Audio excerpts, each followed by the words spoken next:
la parole. Bénis ton peuple. Bénis-nous, Saint-Esprit. Prends le contrôle de toutes choses. Merci pour ta grâce et ta faveur. Au nom de Jésus. Amen. Je rappelle rapidement le thème. Le thème, c'est grande domination et de restauration. Nous sommes au grand 3 aujourd'hui. Les principes pour dominer. Grand 3, les principes pour dominer. Petit 1 du grand 3, le juste vivra par la foi. Alléluia. Et tu vas prendre ta Bible dans le livre d'Hébreux chapitre 10, le verset 35, le verset 35 au verset 38 que je lis. Hébreux chapitre 10, verset 35 au verset 38. Alléluia.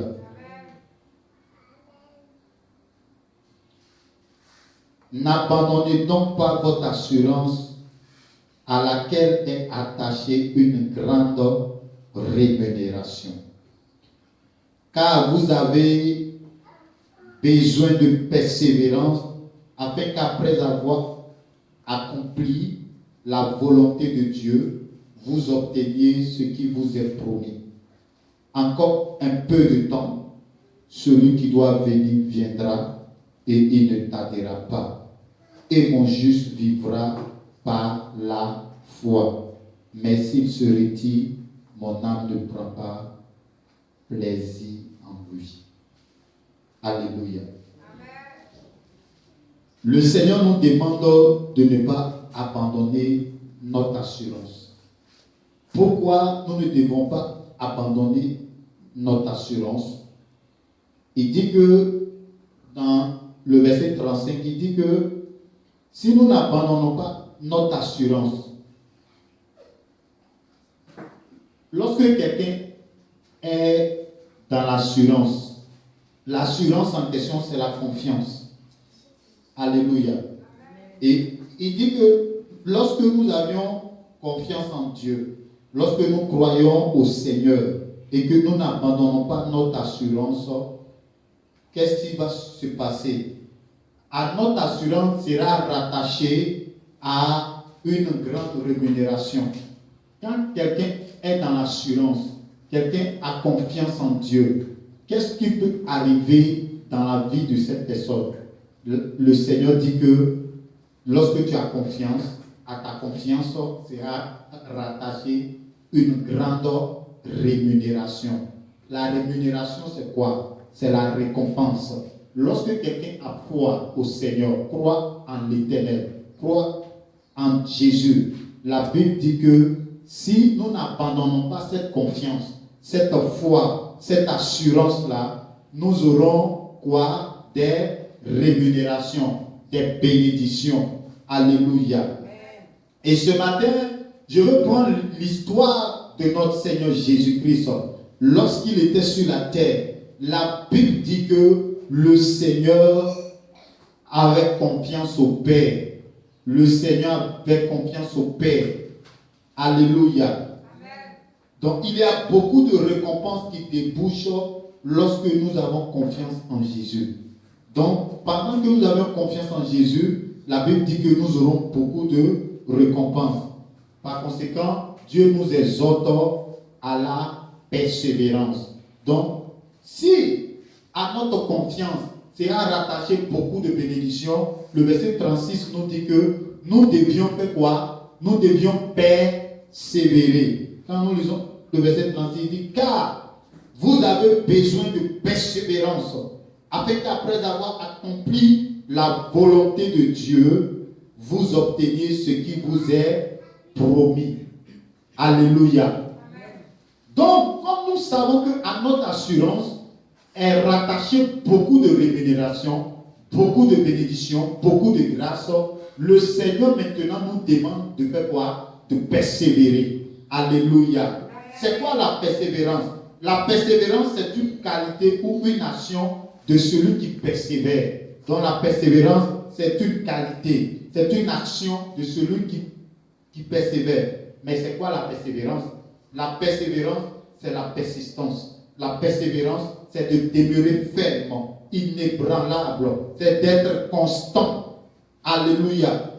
Par exemple, tu crois au Seigneur Jésus et puis tu persévères au Seigneur malgré les difficultés, les situations, malgré tout ce que les gens vont venir te proposer. Tu peux traverser par exemple un temps de preuve difficile, criade, où des personnes viendront vers toi pour te dire, nous connaissons telle personne qui est là-bas. Cette personne-là, il peut résoudre ton problème. Tu dis, Jésus va résoudre mon problème. Alléluia. Quand quelqu'un a confiance en Dieu, il ne met que sa confiance qu'en Dieu. Il ne cherche pas d'autres alternatives. Alléluia. Alléluia.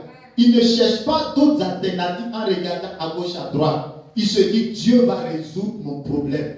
Donc, lorsqu'il cherche une solution, il ne va pas vers les marabouts, il ne va pas vers les féticheurs, il ne va pas adorer les eaux, il ne va pas vers les rivières, il ne va pas vers les astres, adorer les astres, il ne va pas adorer les anges. Non. Parce que pourquoi? Parce que celui en qui il croit, il est le plus grand, il est le plus fort, c'est lui le créateur de toutes choses. Et il s'appelle Jésus-Christ de Nazareth. Alléluia. Est-ce que ce matin tu crois en Jésus? Est-ce que ce matin ta confiance est en Jésus? Le Seigneur dit, celui qui croit en Jésus-Christ, il aura beaucoup de récompenses. Si ton assurance est en action, malgré les difficultés, malgré les situations, si ton espérance est en action, si ta confiance est en action, bien aimé, la Bible dit que le Seigneur va te récompenser. Alléluia.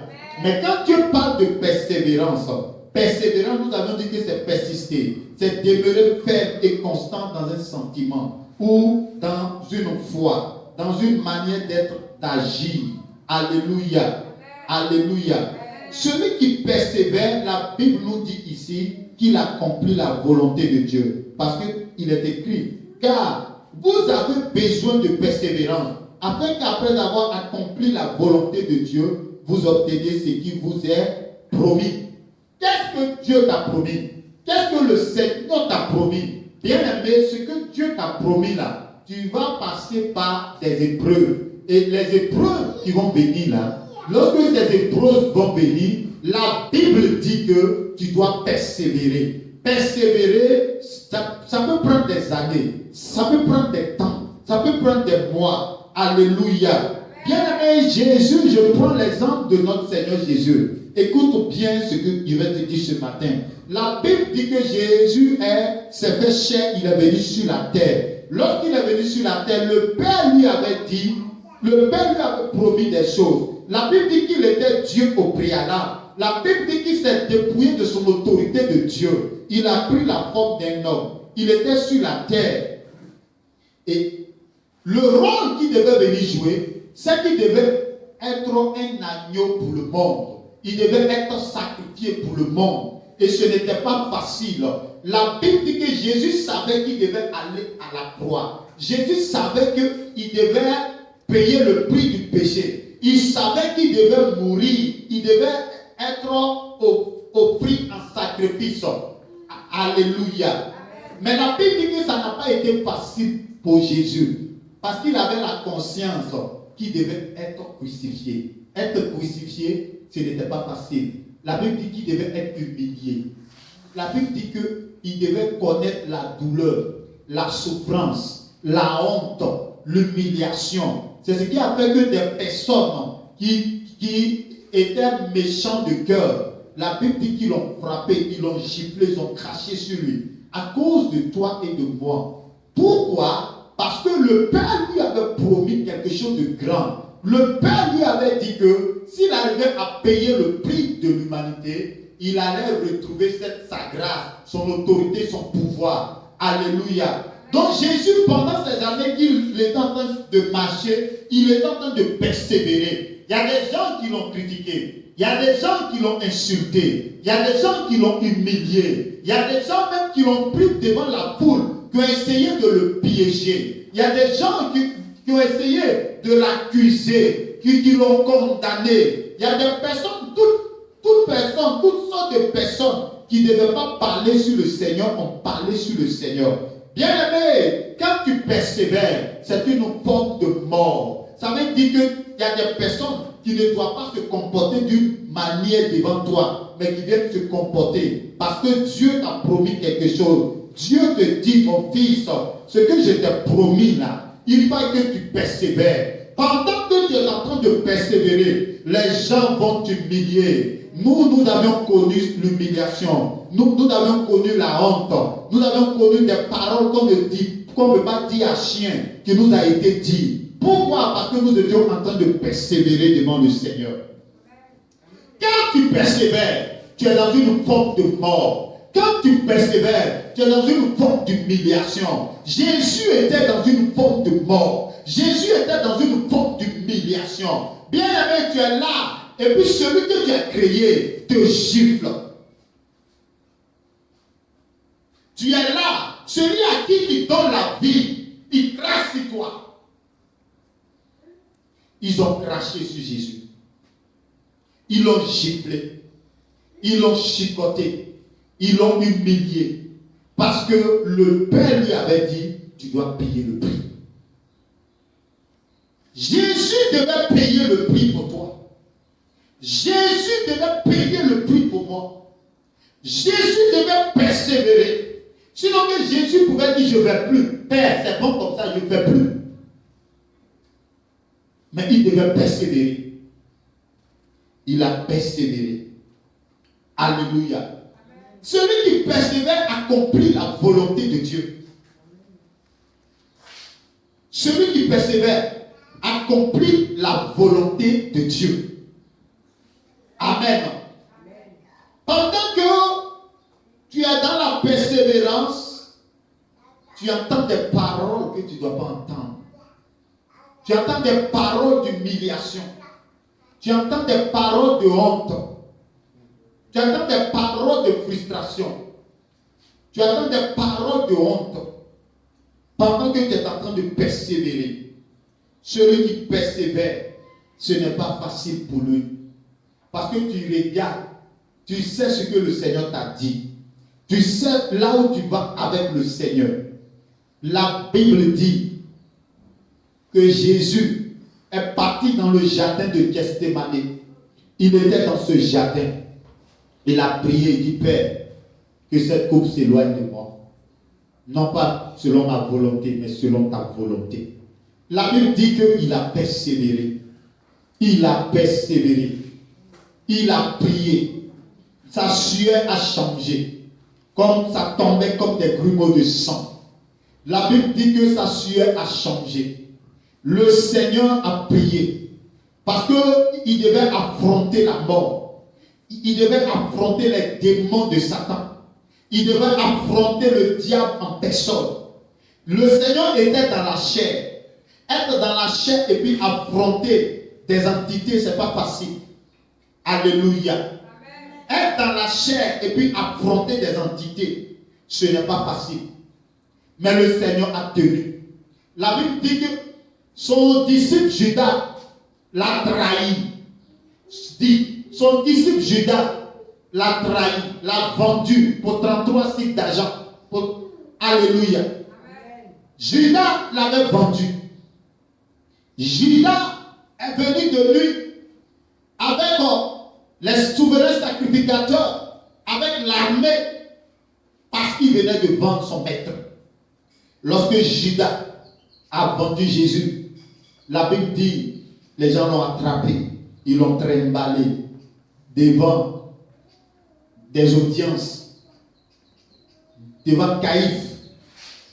Le lendemain matin, ils l'ont trimballé chez Pilate. Pilate va l'envoyer chez Hérodes. Ce n'était pas facile. Donc persévérer, c'est une forme de mort. Persévérer, c'est une forme d'humiliation. Persévérer, c'est une forme de honte. Tu es en train de persévérer où? D'où est-ce que tu persévères? Je vais te demander de prendre courage. Parce que celui qui persévère, celui qui est en train de persévérer, il est en train d'accomplir la volonté de Dieu. Tu es en train de persévérer. Peut-être que tu es dans les études, ça ne va pas. Mais tu as fait une première fois, ça t'a chicoté. Une deuxième fois, ça t'a chicoté. une troisième fois, tu es dedans, tu es en train de persévérer. Tu dis, je crois au Seigneur Jésus. Je sais qu'il va me faire réussir. Je sais que je vais réussir. Je sais que je vais réussir. Parce que je suis en train d'accomplir la volonté de Dieu. Oui, tu as connu l'échec, mais cela ne t'a pas empêché de continuer de servir le Seigneur. Tu as continué de servir le Seigneur. Tu n'as pas abandonné la main du Seigneur. Tu n'as pas dit, Seigneur, comme tu ne m'as pas donné, donc j'abandonne ta main. Tu es en train de chercher du travail. Tu n'as pas encore eu, mais tu es en train de persévérer. Persévérer en Jésus-Christ. Certains de tes amis peuvent te dire, mais tu es bête. Tu es bête. Moi, je suis allé dans tel coin, telle personne a fait ceci. Aujourd'hui, voici ce que je suis. Je suis dans un véhicule. J'ai ma maison. Mais bien aimé, quand tu vas dans les endroits pour aller t'enrichir, tu es parti vendre ton âme. Toi, tu refuses de vendre ton âme. Pourquoi? Parce que Jésus est vrai. Pourquoi? Parce que Jésus est la vérité. Et tu décides de persévérer en Jésus. Je t'encourage à persévérer en Jésus. Je t'encourage à avoir la confiance toujours en Jésus. Oui, bien aimé, ne bronche pas. Ne promène pas des regards inquiets. Continue de faire confiance au Seigneur. Et continue de travailler. Tu verras la gloire de Dieu ce matin. Alléluia. Jésus, ce n'était pas facile. Lorsqu'on le trimballait, même Ponce Pilate a dit, je ne vois pas qu'il est coupable. Il n'est coupable en rien. Je ne vois pas de défaut en lui. Je ne vois pas de péché en lui. Il faut le faire battre et puis il faut le libérer. Mais la Bible dit que la population a dit non. Il faut qu'il soit crucifié. Il faut qu'il meure. Et on appelait cela la délivrance de l'humanité. La délivrance du péché. La Bible dit que Jésus est parti jusqu'à la croix. Aller à la croix, être pointé, ce n'était pas facile. Pendant que quelqu'un est en train de persévérer, ce n'est pas facile. Il souffre, il transpire, il crie, il gémit dans son âme, dans son sein. Il gémit. Ce n'est pas facile de persévérer. Et le Seigneur, ça n'a pas été facile pour lui de persévérer. Payer le prix du péché, de ton péché, ça n'a pas été facile. Payer le prix de mon péché, ça n'a pas été facile. Bien aimé, la Bible dit que Satan a libéré tous ses généraux. Tous les généraux du diable avaient été libérés. Et ces généraux étaient en train de troubler, de tourmenter le maître en passant par les soldats. La Bible dit que c'est les soldats qui l'ont crucifié. C'est les soldats qui l'ont frappé. C'est les soldats qui l'ont pointé. Alléluia. Alléluia. Si tu me suis, acclame le Seigneur. Alléluia. Les soldats l'ont frappé et percé. Les soldats l'ont frappé et pointé. Mais la Bible dit qu'il était en train de régler toutes choses. Et le vendredi, je vous ai dit, lorsqu'il a rendu l'esprit, avant de rendre l'esprit, il a dit, Père, tout est accompli. Alléluia. Jésus était en train de faire toutes choses nouvelles. Parce que la Bible dit que la création était sous la domination du malin, sous la domination du diable. Il fallait que Jésus puisse persévérer et régler ces choses. Alléluia. Il a connu la mort. Il est mort sur cette croix. La Bible dit qu'il a persévéré jusqu'à la mort. Persévérer jusqu'à la mort. Persévérer, ce n'est pas facile. Tu sais ce que Dieu t'a dit. Tu sais là où tu t'en vas. Tu regardes à l'horizon. Les choses ne changent pas facilement. Mais tu es en train de persévérer. Tu regardes, tu dis non, je dois persévérer. Oui, c'est vrai, c'est compliqué, c'est dur. Je dois persévérer. Et bien aimé, quand tu es en train de persévérer, celui-même qui ne doit pas t'humilier va t'humilier. Celui-même qui ne doit pas t'insulter va t'insulter. Celui à qui hier tu as fait du bien va te faire du mal. Pendant que tu es en train de persévérer dans le Seigneur. Et pendant que tu persévères, tu fais la volonté de Dieu. Dieu te dit, ne te venge pas. Toi-même tu sais qu'en âme et conscience, si ce n'est pas à cause de Jésus, ce que la personne est en train de faire là, elle ne peut pas faire ça devant toi. Mais tu es là, le Seigneur te dit, ne réponds pas, n'agis pas, laisse-moi faire, laisse, il n'a qu'à t'humilier, c'est pas grave. Alléluia. Persévérer, c'est pas facile. Et notre Seigneur a persévéré. Lorsqu'il a persévéré, la Bible dit, ils l'ont même enterré. Il était sous la terre. Parce que le Père lui a demandé de persévérer. Le Père lui a demandé de donner sa vie pour sauver l'humanité.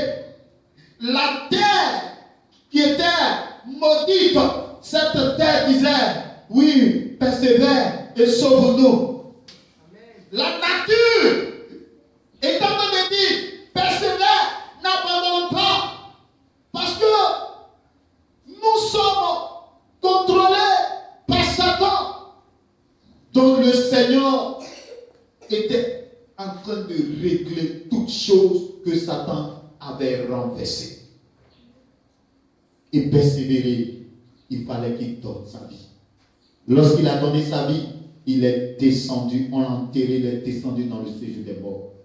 La Bible dit que Satan disait qu'il avait eu la victoire sur le Fils de Dieu. Il avait eu la victoire sur le Seigneur. Mais la Bible dit, dans sa persévérance, il a fait une nuit dans la tombe, 2 nuits dans la tombe. Mais la Bible dit, le troisième jour, la persévérance était finie. Le temps qui marquait sa persévérance était fini. Le temps qui marquait sa souffrance était fini. Le temps qui marquait son humiliation était fini. Oh, bien-aimé, ce temps venait de prendre fin. Ce temps venait de s'achever. Et la Bible dit que le diable a commencé à avoir peur. Son royaume a commencé à trembler. Son royaume a commencé à trembler. Il a commencé à perdre son pouvoir. Il a commencé à perdre son autorité. Et la Bible dit, lorsque la persévérance était finie, quelque chose s'est passé. La tombe va s'ouvrir et Jésus-Christ va sortir de la tombe triomphalement. La Bible dit il est sorti. Quand il est sorti en flèche. Il est sorti avec puissance. Il est sorti avec autorité. Il est sorti avec capacité. Il est sorti avec gloire. C'est pourquoi ce matin, je prophétise que parce que tu as persévéré, oh, tu as persévéré dans cette église, tu as persévéré, je déclare que à compter de maintenant, la résurrection du Seigneur va sortir ta gloire, va sortir la gloire de cette église, va sortir la gloire de cette église, va sortir la gloire de cette église, que ta gloire sorte, que ta gloire sorte, que ta gloire sorte, que ta gloire sorte, au nom de Jésus-Christ de Nazareth. Alléluia. Le Seigneur est sorti de la tombe. Et lorsqu'il est sorti de la tombe, la Bible dit qu'il avait persévéré. Il avait vécu dans la foi. Et la Bible dit que par cette foi, le Seigneur est sorti. Il avait accompli toutes choses. Il avait accompli la volonté de Dieu. Il était mort. Il était ressuscité d'entre les morts. Et la Bible dit, dans le de Matthieu chapitre 24, quelque chose va se passer. La Bible dit que lorsqu'il est sorti de la tombe, Matthieu chapitre 24, le verset 34, la Bible dit lorsqu'il est sorti dans la tombe, il a commencé à apparaître aux hommes. Il apparaît aux femmes. Il apparaît à certains de ses disciples qui partaient sur la voie d'Emmaüs. La Bible dit qu'ils se sont retournés vers les autres disciples. Ils étaient dans une chambre. Pendant qu'ils étaient en train de parler, quelque chose va se passer. Prends Matthieu chapitre, prends Luc 24, verset 34. Luc 24, le verset 34. Voici ce qui est dit. Luc 24, 34. Vous êtes. Voici ce qui est dit. Et disant, le Seigneur est réellement ressuscité et il est apparu à Simon. Et il racontait ce qui leur était arrivé en chemin. Et comment il l'avait reconnu au moment où il rompit le pain. Tandis qu'il parlait de la sorte, lui-même se présenta au milieu d'eux et leur dit, la paix soit avec vous. Alléluia. Est-ce que tu peux acclamer Jésus? Est-ce que tu peux acclamer la résurrection de Jésus? Ce Dieu merveilleux, ce Dieu puissant, ce Dieu grand, ce Dieu qui est victorieux, ce Dieu qui est sorti de la tombe, ce Dieu qui n'échoue pas. La Bible dit que pendant qu'ils étaient réunis, parce que les disciples après la mort de Jésus étaient dans la frayeur, dans la peur, pendant que les hommes sont en train de te torturer, de t'humilier, souvent il y a la peur qui vient s'implanter dans ta vie. Mais la Bible dit qu'ils étaient dans la peur, dans l'inquiétude, et voici le Seigneur va apparaître au milieu d'eux. Alléluia. La Bible dit que lorsqu'il est apparu, la porte était fermée. Parce qu'ils avaient peur, ils avaient fermé la porte. Mais Jésus ressuscité, il n'a plus besoin de passer par la porte. Même par le mur, il passe. C'est pourquoi il est Dieu. Ce matin, je te l'apprends que Jésus est Dieu. Je te l'apprends que Jésus est Seigneur. Si c'est en lui que tu as confiance, bien aimé, tu as bien fait de persévérer. Tu as bien fait d'avoir confiance en lui. Parce que Jésus ne trahit jamais. Jésus répond toujours. Ce qu'il dit, il accomplit. La Bible dit qu'il accomplit la volonté du Père pour que toi, tu aies la paix. Pour que toi, tu sois élevé. Pour que toi, tu sois béni. Alléluia. Et la Bible dit, lorsqu'il est apparu au milieu d'eux, malgré qu'ils l'ont vu, ils ont vu son visage, ils ne croyaient pas du tout. Mais la Bible dit, Jésus va leur ouvrir l'intelligence pour qu'ils comprennent ce qu'il leur avait enseigné, pour qu'ils comprennent les Écritures. Que ce matin, que mon Dieu ouvre ton intelligence, que mon Dieu ouvre ton intelligence, que le diable ne voile pas ton intelligence, que le diable ne voile pas ton intelligence, que mon Dieu ouvre ton intelligence, pour que tu comprennes que Jésus est ce qu'il te faut et que tu ne dois jamais te détourner de lui, parce que c'est lui qui est la vie et la vérité. C'est lui qui est la vie, la vérité et la vie. Alléluia. Alléluia. Le Seigneur Jésus est ressuscité. Et lorsqu'il est ressuscité avec gloire. Il avait un corps glorieux. Son corps était glorieux. Alléluia. Ce matin, que le Seigneur ressuscite tout ce qui était mort dans ta vie. Au nom puissant de Jésus. Que ton amour pour Dieu ressuscite.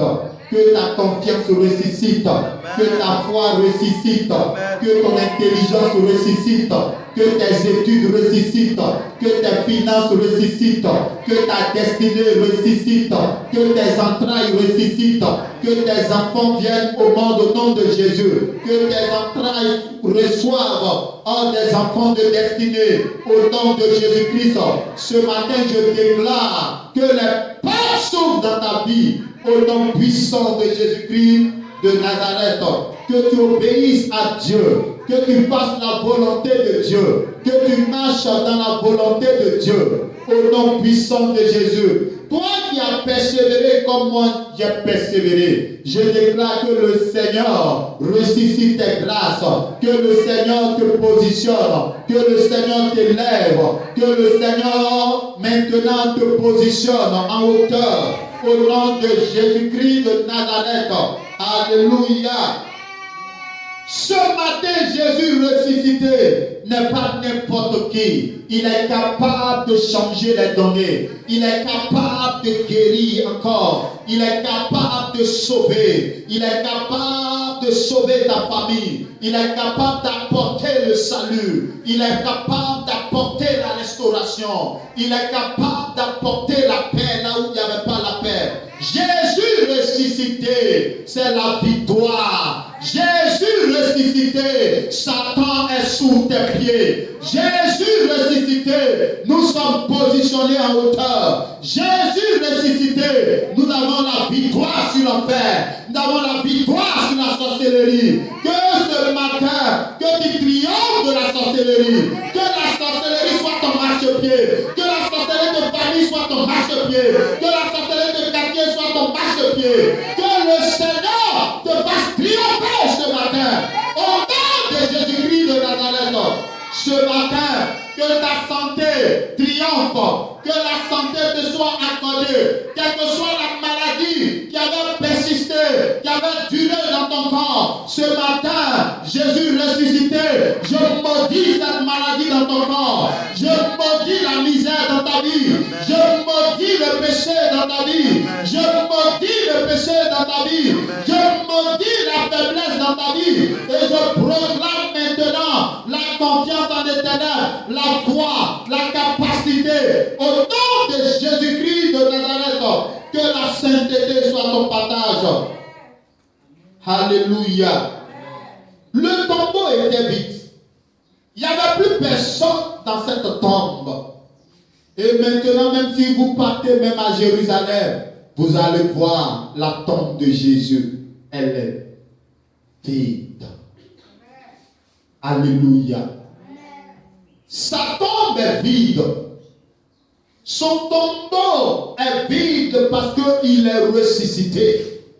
Il n'y a plus personne dans cette tombe. Il est Dieu. Il est puissant. Il est capable. Celui qui croit en Jésus, il est sauvé. Sa place n'est plus dans l'enfer. Pourquoi? Parce que Jésus a triomphé de l'enfer. Sa place n'est plus dans l'enfer. Celui qui reçoit Jésus, lorsqu'il quitte ce monde, il va dans le paradis de Dieu. C'est pourquoi mon frère, ma soeur, mon fils, ma fille, tu dois marcher avec Jésus. Tu dois croire au Seigneur Jésus-Christ. Tu dois croire au Seigneur Jésus. Tu dois faire sa volonté. Même si elle est dure, continue de faire sa volonté. Parce que Jésus ressuscité, il est ressuscité avec toi. Pour que tu partes au paradis. Pour que là où il est, nous y soyons. Pour que là où il est, nous soyons avec lui. Jésus ressuscité, tu as le pouvoir sur le diable. Tu as l'autorité de chasser le diable. Tu as l'autorité de chasser les démons. Tu as l'autorité de dominer les raisonnements, les mauvaises pensées, tout ce qui ne vient pas de Dieu. Alléluia. Ce matin, Jésus ressuscité, c'est notre victoire, c'est notre Pâques, c'est notre délivrance, c'est notre restauration. Que la restauration de Dieu te touche ce matin. Que Dieu restaure ta vie. Que Dieu restaure ta famille. Tout ce qui t'a été volé, que ce soit dans les rêves, même depuis que tu étais enfant, tout ce que l'ennemi t'a volé, que le Seigneur te restaure. Que le Seigneur te restaure. Amen. Que la résurrection, l'anniversaire de la résurrection du Seigneur t'apporte la restauration. Au nom puissant de Jésus. Alléluia. Nous allons prendre Apocalypse chapitre 1, verset 17. Ah Seigneur, tu es vivant. Oh Seigneur, tu es puissant. Seigneur, tu es grand. La Bible dit que le prophète Jean, le disciple Jean l'apôtre, Jean le prophète, la Bible dit qu'il était dans l'île de Patmos. Lorsqu'il était dans l'île de Patmos, la Bible dit qu'il fut transporté. Dieu l'a transporté dans une vision. Et dans cette vision, il a vu Jésus apparaître. Parce que quand Jésus leur apparut, il est monté. Il a connu l'ascension, il est monté. Et lorsqu'il est monté, la Bible dit que Jean va le voir encore de nouveau. Mais là, il va le voir en forme de Dieu. Alléluia. Alléluia. Nous allons lire un peu pour que vous puissiez mieux comprendre. Il dit, je me retournais pour savoir quelle était la voix qui me parlait. Verset 12. Quelle était la voix qui me parlait? Après m'être retourné, je vis 7 chandeliers d'or. Et au milieu de 7 chandeliers, quelqu'un qui ressemblait à un fils d'homme, vêtu d'une longue robe et ayant une ceinture d'or sur la poitrine. Sa tête et ses cheveux étaient blancs comme de la laine blanche, comme de la neige. Ses yeux étaient comme une flamme de feu. Verset 15. Ses pieds étaient semblables à de l'airain ardent, comme s'il avait été embrasé dans une fournaise. Et sa voix était comme le bruit de grandes eaux. Il avait dans sa main droite 7 étoiles. De sa bouche sortait une épée aiguë à 2 tranchants. Et son visage était comme le soleil lorsqu'il brille dans sa force. Quand je le vis, je tombai à ses pieds comme mort. Il posa sur moi sa main droite en disant: ne crains point, je suis le premier et le dernier, le vivant. J'étais mort et voici, je suis vivant au siècle des siècles. Je tiens les clés de la mort et du séjour des morts. Alléluia. Alléluia. La Bible dit que lorsque Jean l'a vu, la Bible dit que son visage brillait comme le soleil dans sa gloire. La Bible dit qu'il avait 7 chandeliers d'or. Il avait une ceinture au niveau de sa poitrine. Une ceinture d'or. Bien aimé, le Seigneur avait une ceinture dorée au niveau de sa poitrine. La Bible dit que quand Jean l'a vu, il est tombé. Il ne peut pas s'arrêter. Ce n'était pas le Jésus sur la terre avec qui il marchait. Parce qu'il était maintenant dans sa gloire. Il était revêtu dans sa gloire, dans son règne de Dieu, dans son règne d'autorité. Et la Bible dit que quand il a vu, il est tombé. D'ailleurs même, le visage même, il ne pouvait pas pénétrer le visage. Parce que Jésus, ce n'est pas n'importe qui. Ce matin, je suis venu te dire que Jésus est Dieu. Je suis venu te dire que c'est en lui que tu as la vie. En dehors de Jésus, il n'y a pas la vie. Jésus est ressuscité pour que toi, tu aies la vie en l'acceptant, en marchant avec lui et en faisant sa volonté. Bien-aimé Jean, lorsqu'il a vu que sur la terre, il avait marché avec Dieu. Et il venait de le découvrir dans sa gloire et dans sa splendeur. Il ne pouvait pas rester sur ses pieds. Parce que tu ne peux pas être dans la présence de Dieu et puis tu vas rester sur tes pieds. Jamais. Si tu es dans la présence de Dieu, c'est forcément que tes genoux, ta tête sera terre. Et la Bible dit, Jésus va le toucher, il va dire: ne crains point. Il dit: ne crains point. Le verset 17. Il dit: quand je le vis, je tombais à ses pieds comme mort. Il dit: il est tombé comme mort. Alléluia. Il posa sur moi sa main droite en disant: ne crains point. Je suis le premier et le dernier. Jésus va le dire: c'est moi qui suis le premier. C'est moi qui suis le dernier. Jésus ressuscité, c'est pas n'importe qui. Jésus ressuscité, c'est la puissance. Jésus ressuscité, c'est l'autorité. Et le premier principe pour dominer, c'est la foi. Il dit: mon juste vivra par la foi. Et Jésus a eu la foi jusqu'à la croix, jusqu'à la résurrection. Et cette foi qu'il a manifestée, les disciples ont cru en lui. Et jusqu'à ce qu'il se révèle à tous les disciples, et il se révèle encore à Jean sur l'île de Patmos. Alléluia. Amen. Gloire à Jésus. Amen. Il dit: je suis le premier et je suis le dernier. Je suis le commencement et je suis la paix. Il dit: j'étais mort. Effectivement, il a connu la mort. Celui qui dit que Jésus n'est pas mort est un menteur. Oui, le Seigneur était mort lorsqu'il était sur la terre. Il a été crucifié. Il est mort. Mais il n'est pas resté dans la terre. Il a vécu la mort. Il dit: j'étais mort. Mais maintenant, je suis vivant. À quel moment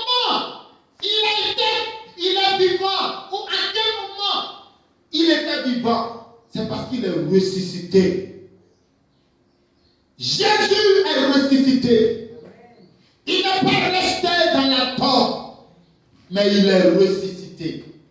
Il dit, j'étais mort, mais maintenant, je suis vivant au siècle des siècles. Ce qui veut dire, je ne peux plus mourir. Je suis ressuscité. J'ai vaincu la tombe.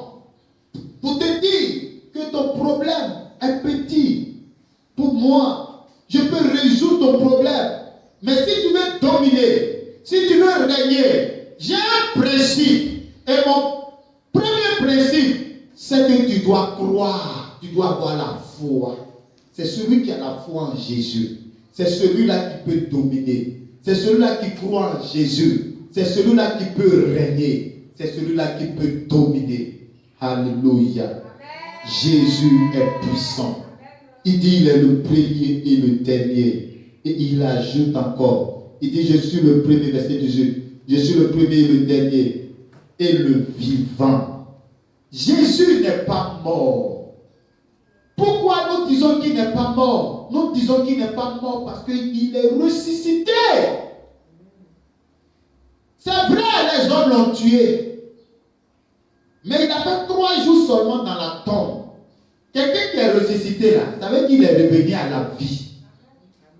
Quand on dit que quelqu'un est ressuscité, ça veut dire que la personne était morte et puis il est revenu à la vie. Donc c'est pourquoi il dit il était mort, mais maintenant il est vivant. Parce qu'il est revenu à la vie. Et on parle de la résurrection de Jésus-Christ. Jésus est revenu à la vie. Et par conséquent, Jésus qui est ressuscité, il est le premier et le dernier.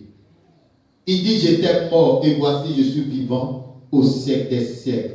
Je tiens les clés de la mort et du séjour des morts. Autrefois, les clés de la mort et du séjour des morts étaient dans la main de Satan. Donc même si quelqu'un mourait, même s'il servait Dieu, il partait directement dans le séjour des morts. Mais maintenant Jésus dit, la clé de la mort et du séjour des morts sont entre ses mains. Ce n'est plus dans la main de Satan. C'est pourquoi tu ne dois pas avoir peur de la mort. Parce que Jésus a vaincu la mort. Alléluia. Gloire à Jésus. Ce matin, que tout programme de mort sur ta vie soit révoqué. Au nom puissant de Jésus. Amen. Parce que la clé de la mort et du séjour des morts se trouve entre la main de la vie qui est Jésus-Christ. Donc je déclare la vie en toi, la vie sur toi, la vie dans tes affaires, la vie dans tes études, la vie dans ton travail. Je prophétise la vie. Je déclare l'accomplissement. Jésus est ressuscité. C'est un accomplissement des Écritures. Que tout ce que le Seigneur t'a promis qu'il veut faire, que cela s'accomplisse à côté de maintenant. Au nom de Jésus-Christ, tout ce que le Seigneur a promis à cette église s'accomplit maintenant. Tout ce que le Seigneur a promis à ma famille s'accomplit. La conversion s'accomplit dans ma famille, dans ma maison. Je déclare l'accomplissement des œuvres de Dieu dans ma vie, dans ma famille, dans la vie de ma femme, dans la vie de mes enfants. Au nom puissant de Jésus-Christ de Nazareth. Jésus ressuscité est rempli d'amour. La Bible dit, posa sa main sur Jean et puis va lui parler. Jean, ne crains point. Jean, n'aie pas peur. Jean, tranquillise-toi. Jean, c'est moi qui détiens les clés de la mort et du séjour des morts. Jean, je suis le vivant. Jean, je suis le premier et je suis le dernier. Jean, je suis le commencement et la fin. Mais bien aimés, tenez-vous bien. Pendant que le Seigneur apparaissait à Jean à ce moment, Jean traversait des temps d'épreuve à cause de l'évangile. Jean était torturé. Les gens avaient pris Jean. Ils avaient mis Jean dans une barrique bouillante d'huile. Mais la Bible dit, à cause de la foi que Jean avait en Jésus, il est sorti sans égratignure de cette barrique d'huile. Or, bien-aimé, quand tu mets même un peu d'huile au feu, que ça saute un peu, que ça tombe sur toi, tu cries yaï. Mais la Bible dit, Jean avait la foi en son Seigneur. Et tellement qu'il avait la foi, lorsqu'ils l'ont arrêté, ils l'ont mis dans une barrique d'huile bouillante. Barrique d'huile, là, ça est au feu, puis ça boue, on le met dedans. Quel est le secret qu'il avait? Il avait la foi en Jésus. Ils l'ont mis dans barrique d'huile. Rien ne lui est arrivé. Et dans ça, la Bible dit que les gens l'ont jeté encore sur une montagne. Mais la Bible dit qu'il est descendu, rien ne lui est arrivé. Et c'est à ce moment, il était devenu vieux. Il est allé dans l'île de Patmos. Et c'est là-bas que le Seigneur lui a accordé cette vision. Bien-aimé, Jésus est Dieu. Celui qui croit en Jésus, sa vie est rassurée. Alléluia.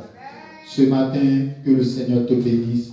Ce matin, le premier principe, c'est que le juste vivra par la foi. Et si tu veux vivre par la foi, tu ne dois pas regarder aux circonstances qui sont autour. Si tu regardes aux circonstances, tu vas te perdre. Il faut regarder à la parole de Dieu. La parole que Dieu t'a donnée, il faut regarder à cette parole. Et ton intérieur, ta foi sera toujours rassurée. Que le Seigneur nous bénisse et que l'anniversaire de la résurrection du Seigneur nous apporte beaucoup de grâce, de faveur et de bénédiction. Et que notre foi soit restaurée et que nous grandissons dans la puissance et dans l'autorité pour dominer au nom de Jésus. Amen. Nous allons nous arrêter là pour ce matin. On va se terminer.